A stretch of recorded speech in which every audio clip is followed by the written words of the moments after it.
that whether you are in Dakar, in Senegal, there are beautiful roads that are coming up. Whether you are in Bamako, in Mali, or Cotonou in Benin, or here in Uganda, or in Nairobi in Kenya, or in Dar es Salaam in Tanzania, or whichever country, there is a sense in which, to the casual observer, dramatic changes are taking place in Africa. If it is not roads described as superhighways or expressways, it is an hydroelectric plant. If it is not a hydroelectric plant, it is a solar farm. If it is not a solar farm, it is some kind of construction that is going on. And to those who are in the business and in the habit of assessing development by those visually very intrusive projects, Africa is rising. But the question is Africa rising at the pace that she ought to rise? And if she is rising, for whom is she rising? And if she is rising, how is she rising? These are questions that sometimes at a forum such as this, in order to be a good guest, you do not want to go into too deep into them, lest you offend and annoy your audience at once. But yet there is wisdom in examining the role not only of the African consulting engineer, but the role of the African professional overall, particularly when we begin to assess ourselves as a continent which on average has been independent or having regained our independence, the 55 odd countries of Africa, slightly over 62 years ago, if Ghana is the benchmark. There is the tendency, of course, when we talk about Africa, to talk about Africa as if she were homogeneous, with the consequence that we forget that despite our honest desire to create one homogeneous continent, we are diverse and we are divided into 55 odd countries. And that these countries are a reality. And there is a sense, therefore, in which we do not always, as a continent, speak with one voice. That the reality is that the French-speaking African countries find greater affinity with their former colonizer, assuming they left at all. And that when they are doing their infrastructural projects in Dakar, in Senegal, or in Bamako, in Mali, they are much more likely to incline to Paris. We don't want to say this, but I have to say it.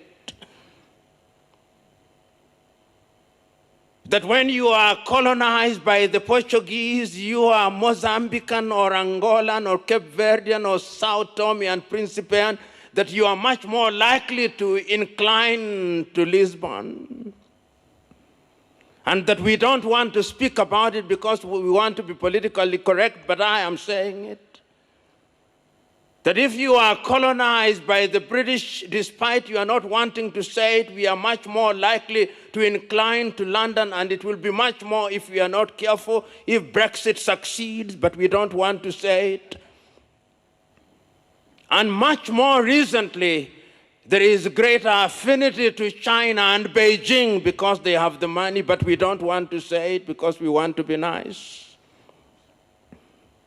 We are saying all these because they have an implication on how the African engineer and indeed the African professional is going to react and to relate to the world. We are quick to talk about globalization, and it is a good thing. Globalization is something that we cannot run away from.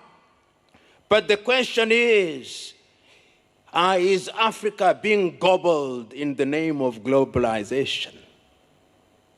So we are assembled here today to ask ourselves whether going forward, the consulting engineer is going to be a contributor to the development of Africa. And what is this thing that we describe as development or growth? What is it? Sometimes we do not want to assess it because we want to have that very thin veneer of what is clean and nice, but yet we do not want to scratch below it.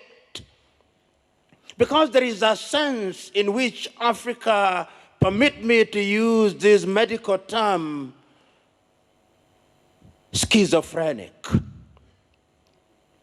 So that you have the beauty and glitter of Kampala and Entebbe, of Kinshasa and Nairobi, of Dhaka and Bamako, of Cotonou and Rabat, Morocco, of Egypt, but beyond that, where is Africa?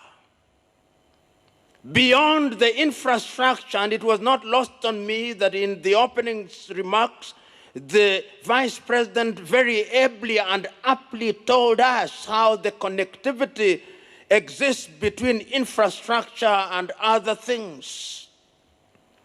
But yet, somehow, despite the many infrastructural projects that we have had and continue to have in Africa, there is a sense in which Africa is still not realizing our potential. There is a sense in which Africa is still restless. You may have the beautiful streets. You may have electricity and potable water and solar energy and nanotechnology in Algiers, but there is a sense in which Africa is still restless. Why?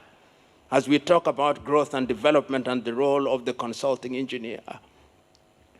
There is a sense in which the young African is still restless in Sudan. Why? There is a sense in which the young African is still restless in Cape Town and Johannesburg. Why? There is a sense in which the young African is still restless in Kampala, in Nairobi, and in Dar es Salaam. Why? Beyond infrastructure, what else must we do? There is a sense in which the African consulting engineer is also grumbling because in essence, the African consulting engineer, like the other African professionals, are still left to deal with crumbs. They are not at the dinner table where caviar is eaten. Why? In the name of globalization. When the big infrastructural projects are being undertaken in Africa, whether it's a railway line, I stand to be corrected. But the African consulting engineer plays a peripheral role. When a big road project is coming up anywhere in Africa, whether it's the east or the south, under the guise of what is called international tendering, I want to submit to us that the African consulting engineer is still playing a peripheral role. If it is a new hydroelectric project, we may commission them all we want, but the African engineer is still playing a peripheral role. Unless they enter into some kind of marriage of convenience with some international firm of consulting engineers, they don't get the work that they deserve. Why? These are uncomfortable questions, but I'm suggesting to us that until the day that the African consulting engineer begins to ask uncomfortable questions, our contribution to the growth of the continent will be only that minimal. You know, several years ago as a young man,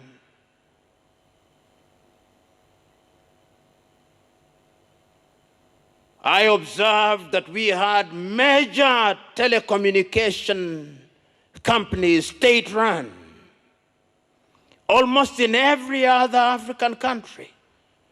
What we did when we regained independence, we said we are going to run our telephone companies. Several years down the line, most of our telephone companies are dead. And they have been replaced by multinational companies. We may indeed have mobile connectivity, but in Africa, ask yourself, who owns the mobile company? Who owns them?